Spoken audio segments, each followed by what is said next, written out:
¿Qué tal amigos? Estamos en un nuevo encuentro en el Chiringuito del Cómic y hoy vamos a dedicar el siguiente informe al 40 aniversario de esta saga que fue conocida por todos como La Crisis en Tierras Infinitas, publicadas en 1985 por DC Comics, de la mano de el guionista Marv Wolfman y el dibujante George Pérez, junto a Jerry Ordway y a Dick Giordano en las tintas.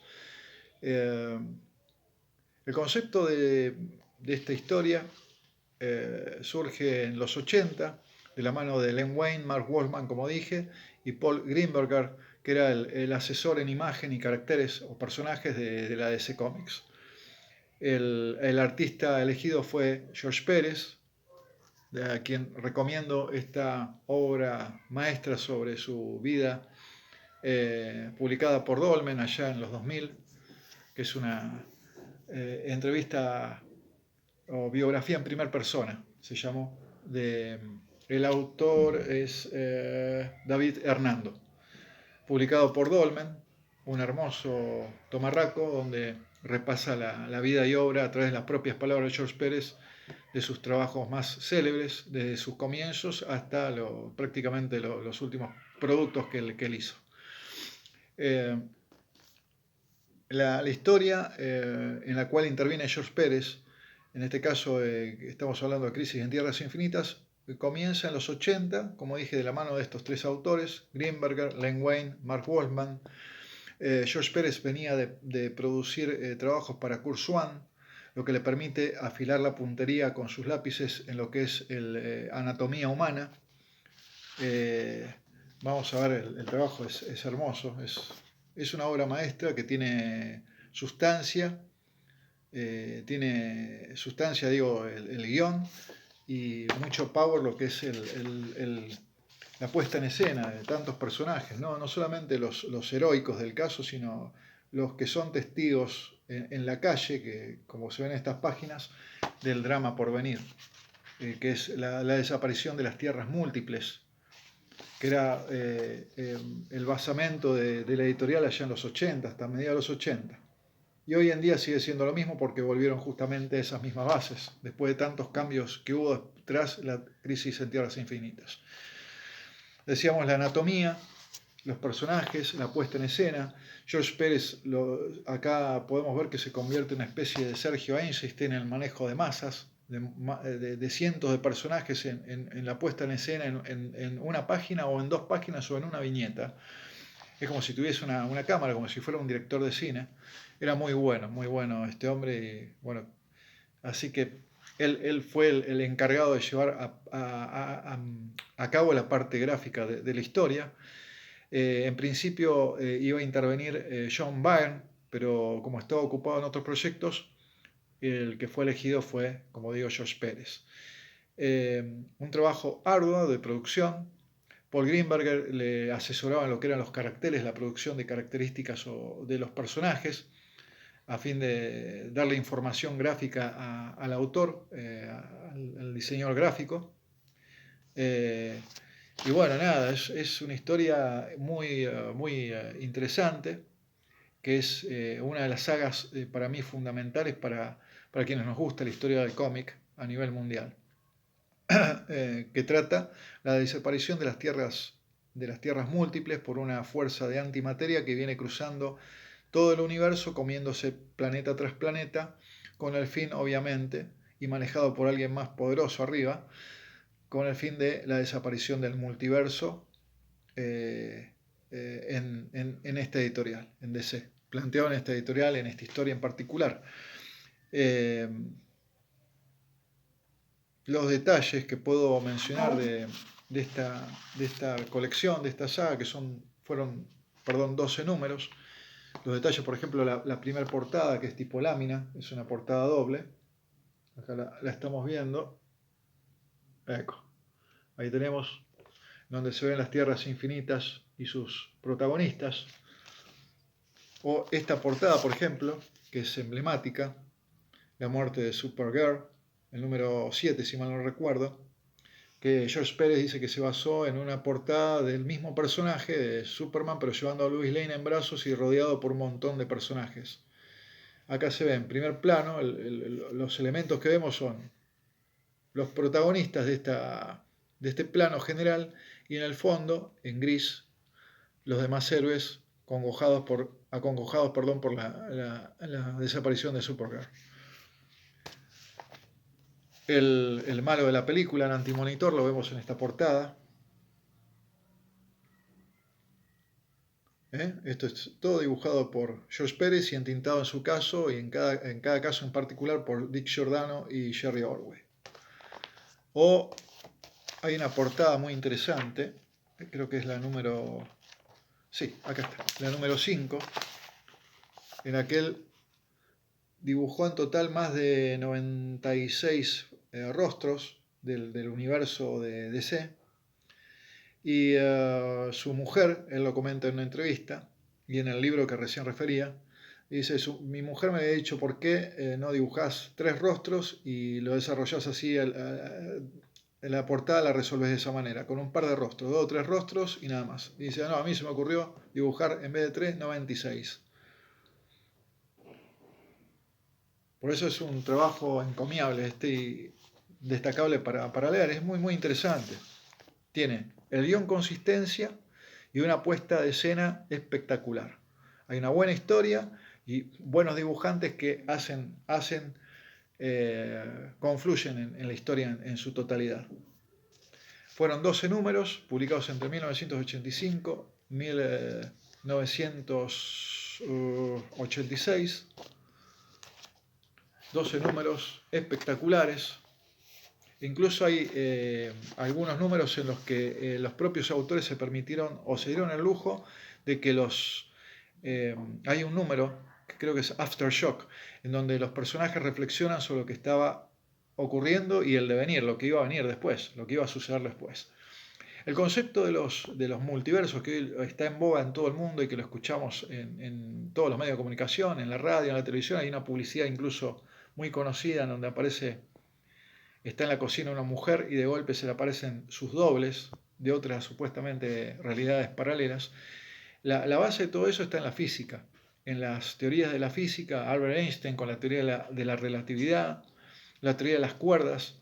Todo depende de las ciencias exactas y eso después se baja hacia la literatura fantástico especulativa y va decantándose hacia el noveno arte y hacia el cine también. El cine trató el tema de la multiversalidad o de la universalidad, de la posibilidad que hubiese o existiesen tierras infinitas o paralelas. El caso, por ejemplo, hay una película con Roy Tynes que se llamaba Más allá del Sol, donde el cosmonauta americano se cruzaba detrás del Sol con una tierra similar a la nuestra, con los mismos habitantes, con las mismas características. O en la saga El planeta de los simios, donde aparece el doctor Haslane comentando lo de la teoría de las tierras infinitas a través de un ejercicio óptico con un cuadro de un tipo que está sentado como yo frente a esta cámara y se produce un efecto reflejo óptico de repetición infinita de la misma imagen, explicando así y poniéndole su nombre a la teoría de las tierras infinitas como la teoría del Dr. Haslane de los universos infinitos o de las tierras infinitas. Pero la física es la punta del iceberg de todo esto. La teoría de los cuantas, la teoría de la relatividad, de que nosotros no estamos solos en el universo, sino que ver realidades paralelas. El famoso tema tan tomado a veces con pinza, pero la quinta dimensión, de que hay realidades paralelas y que tenemos nuestros doppelgangers o nuestros dobles en alguna parte del universo. Pero bueno, esto es especulativo y tomado en forma fantástica por, como digo, el cine, la literatura, en este caso el noveno arte, con esto que fue llamado la crisis en Tierras Infinitas y la destrucción de todo el multiverso, que se edita cuando justo DC Comics cumplía 50 años de carrera. Pero el fondo, el meollo del asunto era una trama de tipo comercial, que era sacar de encima aquellos títulos que no servían más, por la incongruencia de las historias, la multiplicidad de héroes, la multiplicidad de tierras, de personajes que eran inmanejables y que realmente muchos no te daban esto, entonces tenés que sacarlos del medio y eliminarlos. Pero como digo, hoy en día volvieron a foja cero y se volvió a retomar lo de la antigua teoría de los multiversos. O sea que hay un aspecto creativo, pero hay un aspecto también comercial que es el que de algo hay que comer, no solamente de dibujar, sino tener que comer con lo que vos producís. A eso me refiero, y fue el caso, creo que primó en la editorial hace 40 años. Por eso hoy estamos dedicando este informe a los 40 años de Crisis en Tierras Infinitas publicadas por DC. Los multiversos se van muriendo, las tierras, algunas viven, otras mueren, decía algún logotipo en esa época, presentando un preview el aviso previo de lo que estaba por venir. Una historia particular con consistencia, escrita por Mark Wolfman, con la producción de Len Wein, Paul Greenberger, como te dije, George Pérez, Jerry Orway y Dick Giordano. La recomiendo para consultar un poco más sobre la historia de algunos aspectos detrás de cámara de Crisis en Tierra Infinita, la biografía de David Hernando sobre George Pérez en primera persona, publicada por Dolmen en los 2000. Y un detalle que me quedaba pendiente, que me quedaba pendiente para comentar, cuando se publicó Crisis en Tierras Infinitas, por ejemplo, George Pérez agregaba detalles en algunos aspectos de la saga, en los dibujos que él hacía. Por ejemplo, en particular en este número, que era el página 14, en el número 9, él dibuja el pectoral de Superman, es Clark Kent, que se está desvistiendo para transformarse en Superman, pero tiene un detalle. El anillo de la Legión de Superhéroes en la mano de Clark Kent, que fue un homenaje, dice George Pérez, lo dibujé con detalles porque era un homenaje que quería rendirle al Superman de Reeves del serial de los 50. Ahí se ve. O algunos rostros dibujados por George Pérez están basados, por ejemplo, en Thorin Thatcher, el monitor. Acá está. Acá lo vemos. Thorin Thatcher, el actor británico que trabajó en muchas películas de Ray Harryhausen y algunas películas y series de aventura y de acción. El rostro es Thorin Thatcher. Y Paria, a ver, lo voy a buscar acá, a ver si tengo un plano de Paria, que aparece en algunas secuencias. A ver, estamos por acá. Acá está. Paria, que es el testigo mudo del drama que está por venir. Aquí lo vemos en plano detalle del ojo, acá el rostro, primer plano. Es ni más ni menos que Peter O'Toole, porque George Pérez le gustaba mucho el cine y muchos de sus caracteres, muchos de los personajes que él iba dibujando en distintas series, no solamente en esta que hablamos, que nos referimos, eran rostros del séptimo arte de Hollywood. Thorin Thatcher, dije recién, y ahora Peter O'Toole para la cara, el rostro de Paria. Así que nada, espero no olvidarme de algunos detalles. Entonces hablamos, es una saga que cumple 40 años, publicada en 1985 en DC Comics, en donde algunos mundos van a morir y otros van a sobrevivir. La desaparición del multiverso, hay una fuerza antimateria que se está comiendo todo. Detrás de esa fuerza hay otra mayor que se llama el Antimonitor, que después será utilizado en otras sagas similares, hasta volver a foja cero y volver a esta historia. Hoy en día DC se maneja con los mismos, en los mismos canales, con los multiversos.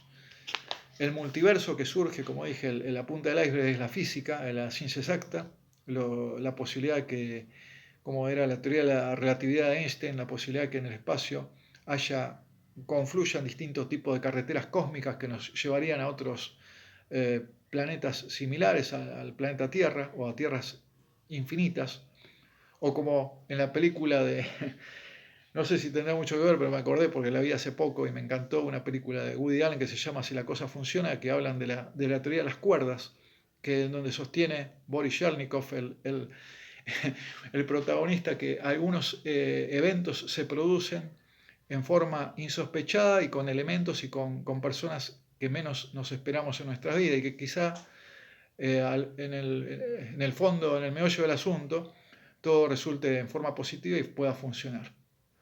Eso fue una idea marcada en esa película que se llama Si la cosa funciona. Ciertos eventos se producen, se cruzan algunas personas y por ahí, como decían en la película El Irlandés, lo que sucede, sucede. O sea, lo que pasa, pasa, por algo pasa y las personas se encuentran y logran sus objetivos. Pero bueno, eso es a lo que me quiero referir, ya cerrando este informe, es que utilizando las ciencias exactas, los guionistas de ese cómics elaboraron esta saga que digo que es fundamental o emblemática para la historia del cómic, la saga de las Tierras Infinitas. Ahora sí, espero no olvidarme de algún detalle. Les envío un gran saludo y esto ha sido otro informe desde la Ciudad Feliz. Cristian Melnikov y bueno, nos encontraremos próximamente en alguna tierra insospechada e infinita comiendo vareñiques aquí en Mar del Plata. Gracias por todo y les mando un gran abrazo.